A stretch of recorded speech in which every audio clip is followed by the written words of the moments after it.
Menimcha bu kasallikni aytmasam ham o'zlaring ko'rishlaring mumkin. 850 kilogrammlik buqa hozirgi kunda xuddi ana shu hammaga azob berayotgan og'iz yara va tuyoqlari yaralanib o'sha kasallik holatiga yetib keldi.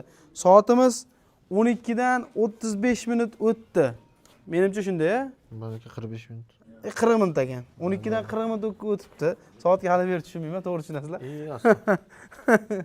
Roma akam bilan xudo xolasa vizitdamiz. Vaqtni, boshqa narsani, vaziyatni qizig'i yo'q. Samarqandga yetib kelganmiz. Ya'ni sizlarga yangiliklarni, yangi ma'lumotlarni chiqarib berish maqsadida. O'shaning uchun akalarimiz videoga like bosib, agar kanalga mehmon bo'lsangiz, obuna bo'lib qo'ysangiz, xudo xolasa xuddi mana shunaqangi foydali videolarni chiqarib borishda davom etamiz. Roma aka, assalomu alaykum. Va alaykum assalom, assalomu alaykum. Charchamayapsizmi aka? Qalay. Ham kasal, ham mana bunday junlari to'kilib. Ha, endi bu tullayapti. Bahor keldi-ku, aprel Bahor bo'ldi. keldi, o'zi tullayapti. Aprelda tullamasa-ku, u yoqda 4-aprel bo'lib ketdi chisa ham. Birinchi beradigan savolim. Xuddi mana shu buqa, masalan 800 kilogramm, 850 kilogramm deyishdi. Ko'pincha xuddi mana shu og'iz yara, to'g'ridan to'g'ri nomini aytish mumkin emas, to'g'ri tushuninglar.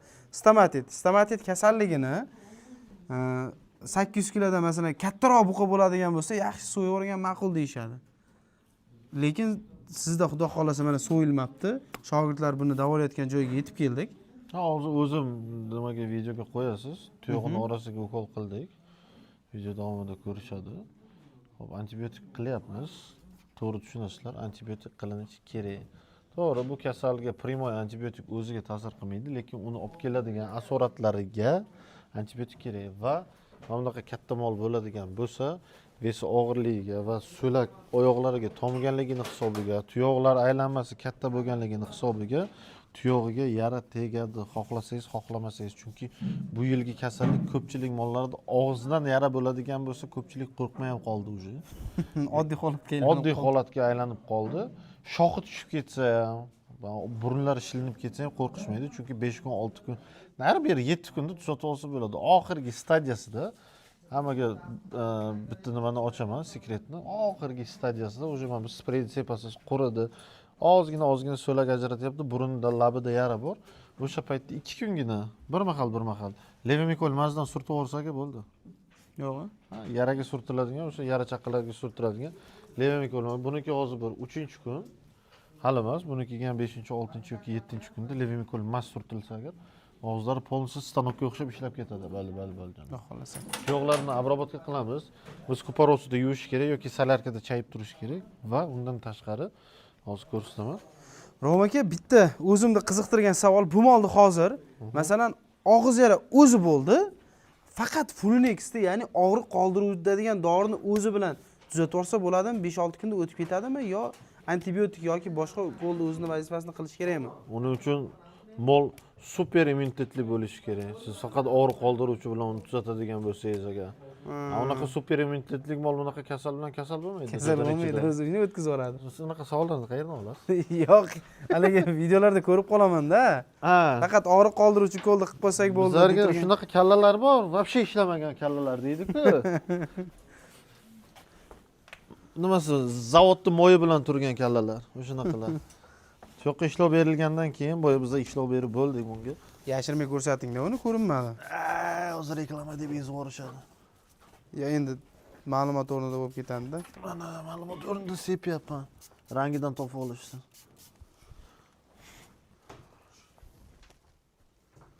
Nima? Nima ustunligi sprey haqida ma'lumot berib yuboring. Mezon hozir. Roma aka, sprey haqida ma'lumot berib yuboring. Og'ziga sepsa ham bo'ladi, og'ziga kirib ketsa ham, oshqozoniga kirsa ham hech qanaqa ziyoni yo'q. Og'ziga kirgandan keyin oshqozondagi kislotalar povidon yod buni sostavi septospreyni neytrallab tashlaydi. Og'ziga ham sepsa ham, asosiy tashqi yaralarga ishlatsa maqsadga muvofiqroq bo'ladi. Lekin og'iz bo'shlig'iga ham ishlatsa ham bo'ladi. Achchiq emas hech qanaqangi bu. Hech qanaqa nima qilmaydi, chunki bizlar operatsiya payti ichkaridagi organlarni o'sha nimasida ham ishlatamiz dezinfeksiya qilish paytida. Keyin tamponda nima qilib, shimdirib olib, yarani tikib tashlaymiz. Bemalol ishlatsa bo'ladi, shilliq qavatlarga ham. Bemalol. Chunki kuydirish nimasi yo'q, xususiyati. oddiy spirtovoy yod emas bu, pavidon yod. Maslinniy yodda. Bunga ham ko'p nima qilmaylik. Og'riq qoldirish uchun 5 kun Fulinex qilinadi. Mana bunaqa gavdalik molga 20 gramdan 30 gramgacha. Nimaga 20 gram? 20 gram kam-ku deyish ham mumkin. Da, to'g'ri, 20 gram kam. 20 gram kam.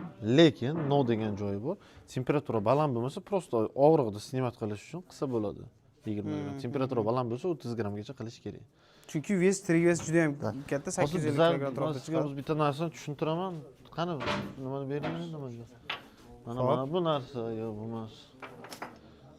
Nima edi? Mana topdim. Mana bu narsa, masalan, oladigan bo'lsang, 1 grammi 22,5 kiloga, 2 grammi 45 kiloga deyilgan. 700 kilo mol bo'ladigan bo'lsa, endi qarang, to'xtab turing-da. Dorini ishlatish sirini o'rgataman sizlarga hozir. Tak, 700 kiloga qancha ishlatamiz? 250 kiloga 10 gram bo'ladi, shunda to'g'rimi? 22,5 kilo bo'lsa agar. 500 kilo bo'lsa 20 gram bo'ladi. 500 kilo 30 gram. To'g'ri, tochkasiga urdim. Hop, 1 tonna bo'lsa agar, masalan, 30 gramdan ziyod ishlatishni tavsiya qilmayman. Men shunaqa filday mollarga, обычно hozir buni siftanit bilan boshlaganmiz lecheniyasini. Обычно agar men ich ketma bo'lsa yoki mana shunaqa og'zera kasallik paytida ham nitoksdan ishlatsam, masalan, nitoksdan 1 ml 10 kilogram trig vaznga, to'g'rimi? Kuzatib turuvchilar. 1 ml 10 kilogram trig vaznga deyilgan. Bir xil joyda 20 kilogramga. Xo'p, mayli, u ham допустим. Bitta mana bu molga hozir 30 gram nitoks urish To'g'ri keladimi? yo'q. Bo'lib ursangiz ham 3 ta tochkasiga u birinchidan maslinin to'g'ri. 20 gramdan ziyod bu molga. Любой xil antibiotikda. Jigarda o'ylash kerak. Boshqa joylarni nima qilish kerak? Hozir masalan shuni joyiga gentamicin bo'lsa, pochkani tugatib qo'yasiz. 30 gram gentamicin uring, buyrak tugaydi. 3 kun uring. Nefrotoksisni ta'sir qiladi gentamicin. Lekin 10 gram, 15 gramgacha ursangiz, normalniy ta'sir qiladi. Me'yorida ta'sir qilib yotadi. Bemalol. Nitoks bilan bu kasallikni davolasa bo'ladi. Nitoksni o'zi bilan Nitoks bilan davolasa, Fulinex, Nitox, Panflavin, Dastim kombinatsiyada ishlatsangiz va albatta buni apetitini ochish uchun albatta обязательно fosfor содержащий dori tarkibida fosfor saqlaydi. O nimasi bu fosfor? Butafosfan bilan B12. Bunda foliyaviy kislota ham bor. Afzallik tomoni. Nima bu foliyaviy kislota? Foliyaviy kislota aslida nima desam ekan, homiladorlikka juda zo'r ishlaydigan narsa. Homilalarni boqishda katta darajada o'shanaqa joylarda metabolizmni yaxshilab beradigan narsa. Uni atletlar ham ichadi aytgancha. Kasata qiladiganlar ham foliyaviy kislota ichadi kapsulasini. Sut ichishni dozasi agar gavda sizday bo'lsa, 5 ta nimacha, kapsulacha maydacha. Maydaroq bo'lsa 4 ta. Go'shtga qanchalik ta'siri bor, ziyoni bor? Bu go'shtga ziyoni yo'q. Endi kommentariyada yozadilar. Bu organizmga inyeksiya qilingandan keyin ertasi kun so'ysa bo'ladi molni. Organizmdan chiqib ketish davri yo'q bu narsani. Inyeksiya qildingiz, so'yaverasiz. Oyog'iga nima qildingiz? Oyog'iga seftanit qildim. Seftanit qildingiz. Necha gram? Hammasiga 3 gramdan urdim, 12 gramdan 12 gram tut yog'iga. Badaniga urdik. Endi buni tavsiya qilinadi, masalan, oyog'ini o'sha yuvib turib, spreyni hozir aytgan spreyingizga sepib turib, обработка qilib turishlari. Albatta. Necha kunda tuzalib ketadi? 5 kun, 7 kun. Mana boya kelganimizda mol kalasini ko'tara olmay yotuvdi. Eslaysizmi? Video boya vertikalniy video olgan paytimiz tuyog'iga blokada qildim. Mana mol. Hozir Fulinex qildik. Rahmat aytyapti. Fulinexni hozir qildim. Mol o'zi qaddini ko'taryapti. Sekin qo'yaveradi. Lekin ketma-ket qilish kerak обязательно blokadani. Lekin bitta narsa aytaman, Rom aka, to'g'risi, o'zimda ham, menimcha juda ham ko'pchilik akalarimizda ham, ko'rib turgan akalarimizda ham oyoq formasi bu kasallik. Yomon qiynadi. Juda azob narsa, juda qo'rqinchli narsa. Juda mol boqadigan odamlarning qo'rqinchli tushu. Chunki to'g'risi o'zimiz tomondagi doktorlar ham agar o'sha 500 kilo, 600 kilodan oshiqmi imkon bo'lsa so'yvoringlar degan gapni ham gapirishdi-da. Chunki oyoq formasi juda ham qiynadi. Ko'pchilikka azob bu narsa. Boya ham aytdim, tuyoq tuzatib olingandan keyin baribir qarovsiz qoldirilmaydi. O'sha ras tegdimi, qarovsiz qoldirilmaydi. Tuyoqdagi yallig'lanish antibiotik bilan olingandan keyin tuyoqda kuzatilinadi. 20 kun, 1 oydan keyin zaruriyat bo'lsa, tuyoqni tachit qilish kerak, qirish kerak. Tuyoqqa ishlov berish kerak. Tuyoqni olib tashlash kerak. eskisini shunaqami? Agar o'shanaqa bo'lib o'sib ketadigan bo'lsa. Ha, o'sib ketadigan bo'lsa. Faqat oyoq orasi pododermatit bo'ladigan bo'lsa, bu kasallik paytida bo'ldi, antibiotik bilan o'tib ketadi. Tuyoqqa yuqadigan bo'lsa, 1 oy, 1,5 oydan keyin tuyoqning tagini qirib, eski tuyoqni olib tashlab, yangi tuyoqni chiqarib qo'yish kerak, обязательно. Qilinmasa bo'lmaydi. Qilinmasa bo'lmaydi, chunki eski tuyoq og'riq beraveradi. Tushunarli. Bu o'zicha hozir bu davoladik, mana shu molni, masalan, yana bunday qiziqtirgan savol. Davolandi, hamma yo'g'ini qilindi. Xudo xolasa yana qanchadan keyin o'ziga ves qo'shishni boshlaydi? Polni tuzalib og'riqni sezmay boshlasak, masalan 10 kunda polni o'ziga keltirib oldik, chunki oyoq forma, og'iz forma emas. Og'iz formani 4 kunda o'ziga keltirsa bo'ladi. Yo'q, ha, 3 kunda. Eskidagi kasalliklarda 2 kunda yedirardim molni. 2 kunda shu tugatardim lechani, taraqa turuq to'xtatardik. Xo'p, kasallik 10 kunda masalan bartaraf etdik, oyoqlar orasi quruq, uju barmoqni tiqib hidlab ko'rasiz, yering hidi yo'q, hammasi zakonni bo'ladigan bo'lsa, 10 kun o'tdi. Shu 15-kundan plyusga qaytib boshlaydi mol. Mol tashagan vesini, mana 1 oyda yig'adigan vesini 12 kun, 2 haftada yig'ib oladi, ya'ni tezroq yig'ib oladi. Yo'qotgan narsasini. Chunki metabolizm kuchayadi kasallikdan keyin. Tiklanish uchun ishlaydi, keyin yana sekinlashadi metabolizm. Sekinlashadi. Metabolizm bilasiz, organizmda moddalar almashinuvi jarayoni. O'sha jarayon tezlashadi kasallikdan keyin, o'zini tiklab olish uchun. Sust bu organizm emas, u metabolizm sust bo'lsa agar. Tushunarli. Yoki qayerdadir og'ir qolib ketgan. Surunkali bo'lib, kasallikdan asorat qolib ketgan bo'ladi. Masalan shunda. Zo'r. Menimcha o'zimga qiziqtirgan savollarimni berdim. Agar nimadir foyda olgan bo'lsangiz, xudo xolasa kommentariyaga yozsangiz, qaysi kasallik bo'yicha yoki nima bo'yicha, xudo xolasa keyingi safar video qilib olib chiqishga Siz bilasizmi qanaqa kommentariy olasiz? Qanaqa? Doriga reklamaga necha pul olding deyishadi. Endi ma'lumot berdik, keldik, kamerani yoqdik. Sizlarga ko'rib tushuntirib beryapmiz. Tepasini ham davolashni aytaylik, keyin nima bo'ladi? Nimaga bilsang aytmaysan deydi. Pamfloniya. Yaqinroqda. Venadan mana shunaqa mol bo'ladigan bo'lsa 100 grammgacha mumkin. Mana shunaqa gavdali molga 3 kun 100 grammdan urish mumkin. Zarar yo'qmi? Shunda kapilnicha qilib, shunda to'kib yuborasiz venasiga. Pamfloniya vazifasi aka.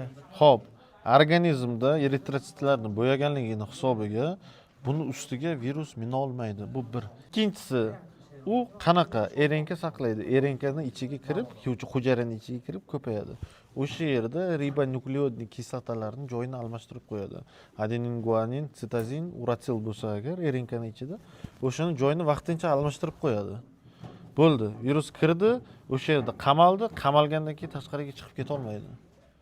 Bitta kod bilan seyfga kirdi, ikkinchi kod yo'q qaytib chiqish uchun. Chiqish kodi ham o'sha bo'lgan.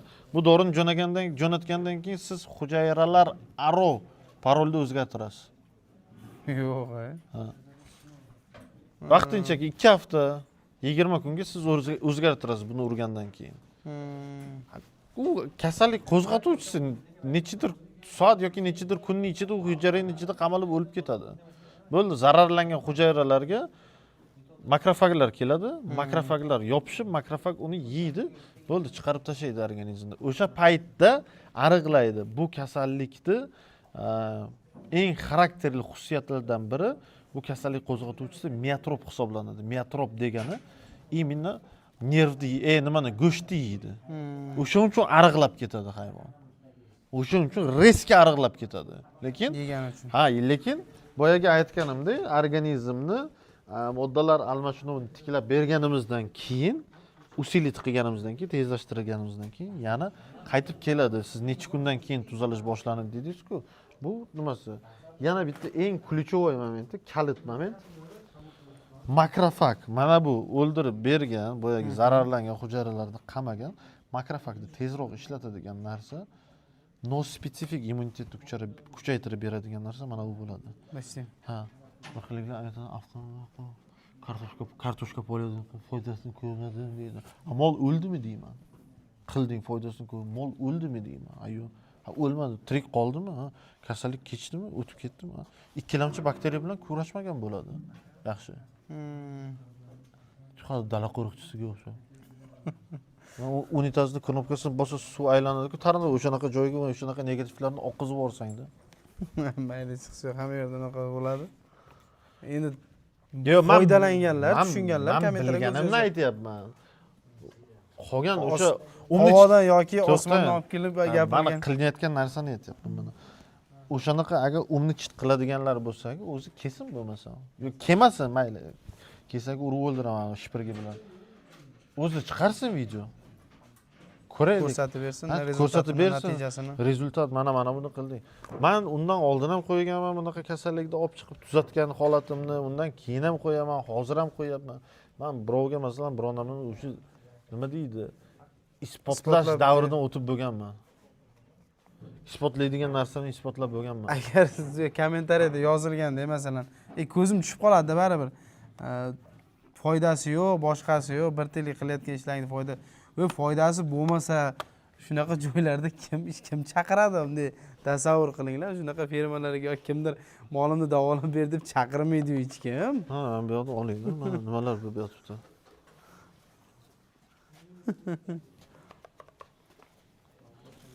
Yana nima qilib beray? Yana nima qilib beray? Yolg'on gap yo boshqa narsa emas-da. Faqat bo'ldi, reklama bo'lib ketadi. Videomiz foydali bo'lgan bo'lsa, Mabodo. agar nimanidir olgan bo'lsalaring, prosta shunchaki kommentariyaga foyda oldim yoki rahmat deb yozib qo'ysalaring, bizga shuni o'zi yetadi. Negativ bo'layotgan akalarimizga mayli, boringlarga shukur, sizlarning ham qachondir aqllaring kirib qolar. Lekin biz sizlarga nimadir o'rgatmoqchi emasmiz. Biz faqat o'zimizdan nimadir ko'rib, boshqa odamlar ham o'rgansin, bilsin, shu narsani tushunsin degan maqsadda bu videoni oldik xolos. Shunaqa? Charchadim bor-ku. Mayli, chiqdi yoki charchamang, hali umr bor, hali vaqt bor, xudo xolasi ko'p. Video olish yoki kasallik tushuntirib berish emas. Tushunmaydiganlarga tushuntiraverib charchadim. Mayli, ular tushunmaydi aka, chiqsi yo'q. Agar qolgan tushunadigan odamlarga hozircha ma'lumot berib turaveraylik. Qolgani bir gap bo'lar. Videomiz foydali bo'lgan bo'lsa, videoga like bosib, kanalga albatta obuna bo'lib qo'ying va videoni mol boqadigan har bitta do'stingizga jo'natib qo'ying, chunki bekardan bekarga mollarni so'ydirib olib yo bir narsa qilib o'tirishmasin. Hammalarga rahmat.